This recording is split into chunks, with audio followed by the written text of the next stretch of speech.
Hello there, frugal people of the world. How are we all doing? I hope you're all doing well. I'm Samantha, if you've not been here before, and this is my channel, Trying to Get By.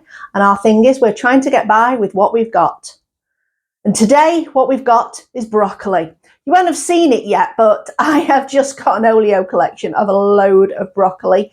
Broccoli is my current favourite vegetable. Air-fried broccoli. You will have seen that in a few videos. Air-fried broccoli is my current favourite way to snack. So a bit of air-fried broccoli and then maybe a couple of tablespoons of yoghurt with a little bit of tahini mixture and a bit of garlic powder. Yum. Or with hummus. Absolutely delicious. So I've got loads of broccoli. I'm not going to air fry it today. We're going to do something a little bit different. I found a container of chickpeas lurking in the freezer. I must have used the chickpea aquafaba to make some mayonnaise a while back and completely forgot about the chickpeas. And so we are trying to be a good custodian of our fridge and freezer and using up everything to make sure that we don't have, or we do have minimal food waste. I'm not going to say we don't have any food waste, minimal food waste, as little as possible. So I'm going to use up the chickpeas and the broccoli, and we're going to make like a Spanish style. I say Spanish style because it's got paprika and smoked paprika in there. So that does kind of emulate those kind of flavours. So we're going to throw it in a pan. It's going to be a one-pan meal. I have made a recent one-pan meal where I didn't even use a chopping board. So there was very limited washing up involved in that. And I will put a link to that recipe in the description box as well. And so let's crack on and see what we're going to make. Right, here we go. Here's the ingredients. So this is my broccoli that I got from Oleo. So obviously absolutely free. My chickpeas, which were lurking. An onion. I've got a red onion because that's what I've got in. And I've seen it with, so the recipe I've got this from is, I was looking on Pinterest and it recommended doing all these with these flavours and cherry tomatoes, but I don't have cherry tomatoes. So I figure if I cut these in halves, quarters, that'd do the similar sort of job. So we're going to start with this. We also need some stock. Now I'm going to use my bouillon powder for extra gorgeousness flavour. Now if you've not seen my bouillon powder before, I get it from Unicorn Grocery in Chorlton. I wish they did delivery for all this because some people have commented and said, you know, it would be super if they did. But this is what is in here. So there is a little bit of salt, but there's potato starch, vegetables. So we've got carrot, parsnip, onion, bell pepper, tomato. There's a little bit of oil, which there always is in stock cubes as well, because if you've ever felt them, they feel so oily. Onion powder, some parsley, lovage, bay leaf, and including turmeric, ginger, nutmeg, pepper, and garlic powder. So that is that, and it is, oh, it tastes amazing, and it's such a flavour bomb hit. So I'm going to use some of that in there. If you just have a stock cube, it will be fine. It will still taste brilliant, but I'm just amping it up. So I'm not going to, one stock cube would be great. I'm only going to use about half a teaspoon of this because I don't want it to overpower the paprika flavours. So what else have we got? Oh yeah, and we've got our chickpeas that were lurking. So I defrosted those. They're all fine in there. So first things first is chopping. Here we go. I've got all the veggies chopped. So that's the onion finely diced. I've tried to do the broccoli into smaller pieces, so they're maybe just a little bit bigger than bite size. And the tomatoes I've just cut into quarters. That's only 3 tomatoes.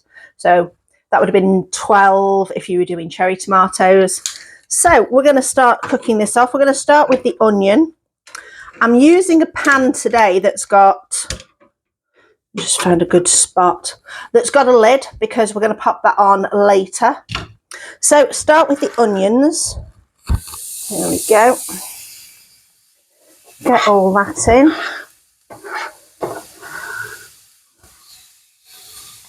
Get ourselves a little thing to move it around a bit. So I'm going to let the onions go for a couple of minutes just to start them off before I pop in the garlic. I am using jarred garlic because it just makes life a lot easier. Hopefully I'll be using jarred garlic if I can get the jar open. Oh my days, my hands are so slippy. Okay, managed to open it, had to give it a quick tap on the work surface You know, when you tap it, so you can see a little dent there. I've had to tap it on the edge to break the seal, but that's there and ready. So the onion's gone for a minute or two. So I'm going to put in a nice heaping. Now, if you're using crushed garlic, I'd probably go for at least 2 cloves. Depends on how garlicky you like it.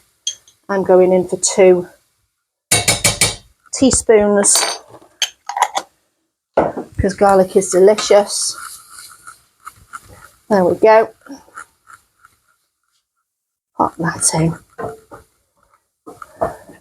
Let that cook off again for another few minutes on a medium heat because you don't want the garlic to burn, because then that will just taste bitter and horrible. So just give that a couple of minutes and then we'll move on.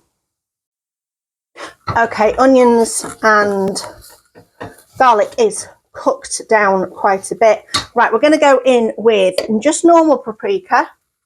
So that's all that I have. So that's what's going in, which is about a teaspoon. And then we're going in with, smoked paprika. I love the smell of smoked paprika.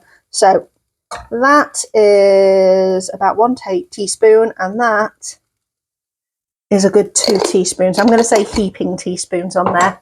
Oh, if you're looking at these, I've started to go away from, in my spice drawer, let me quickly show you all the turmeric's there.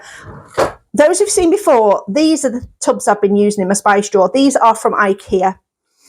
I'm not impressed, IKEA. Come on, the lids fall off all the time.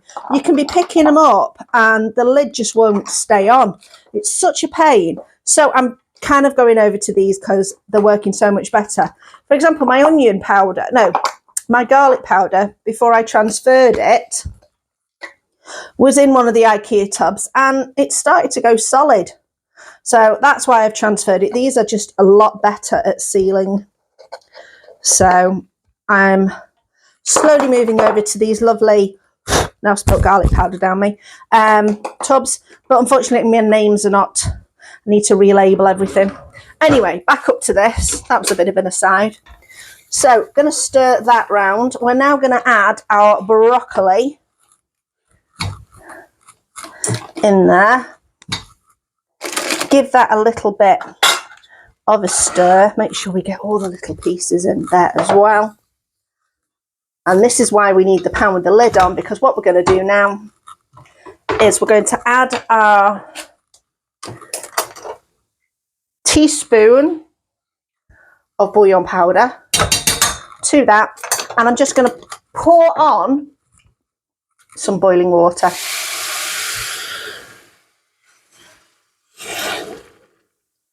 There we go.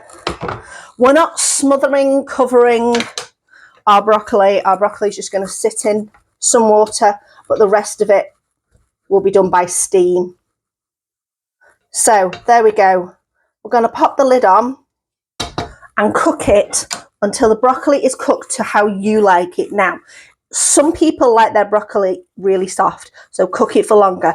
I like it still with a little bit of bite, so I'm not going to cook it quite as long. Obviously, these stems are going to cook or take longer to cook than the ends, so just keep an eye on that. You might want to turn some round and stick the stems actually into the liquid a little bit more. Just be careful of your fingers because that literally was boiling water. So try and stick that in a little bit more. But like I say, I'm not too worried about that. So I'm going to pop the lid on. This, like I say, is on a medium heat. Pop this lid on and we're going to cook and steam the broccoli for about 5 minutes. Right, we're going to take the lid off now. This has just been just over 5 minutes. So let's give it a little test. Oh yeah, that's pretty good.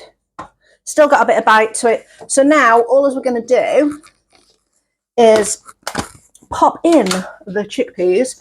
So this is going to, excuse me, I've got hiccups. I seem to always have hiccups when I'm videoing. We're going to pop in the chickpeas, give it a little mix. The chickpeas have been out of the fridge for a little while, so it shouldn't take the temperature down too much. But obviously we want to warm these through. And this is where we're going to drop in our tomatoes. I'm going to put them that way, I think. There we go. Just spread them around.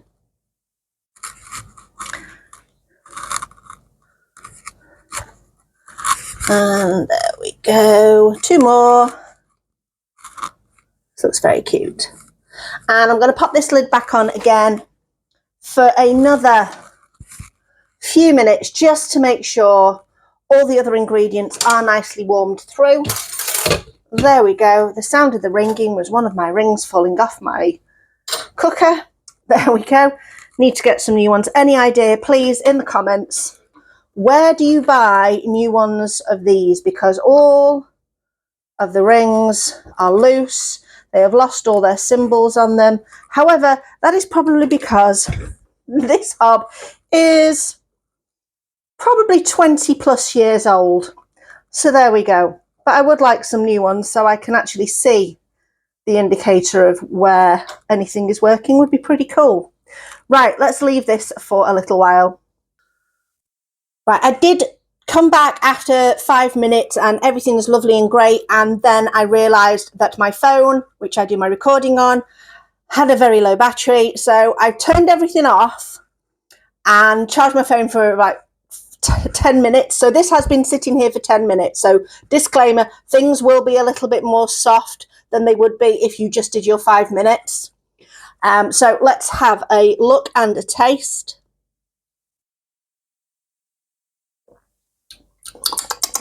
Ooh, do you know what that needs?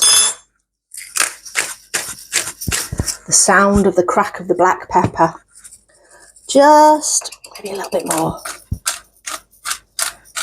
Which I know Chris will appreciate because he loves his black pepper. Knowing him, he'll probably end up putting more on top. Remember, this is just for me and Chris, so it doesn't matter if we double dip.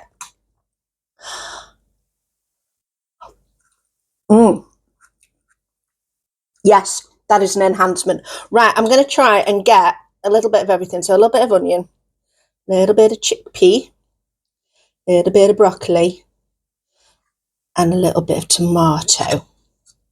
Okay, a bit of skin there. There we go. So, yes, it's still steamy because I left the lid on. Nice and hot. I am blowing. I take heed when people say, be careful. Oh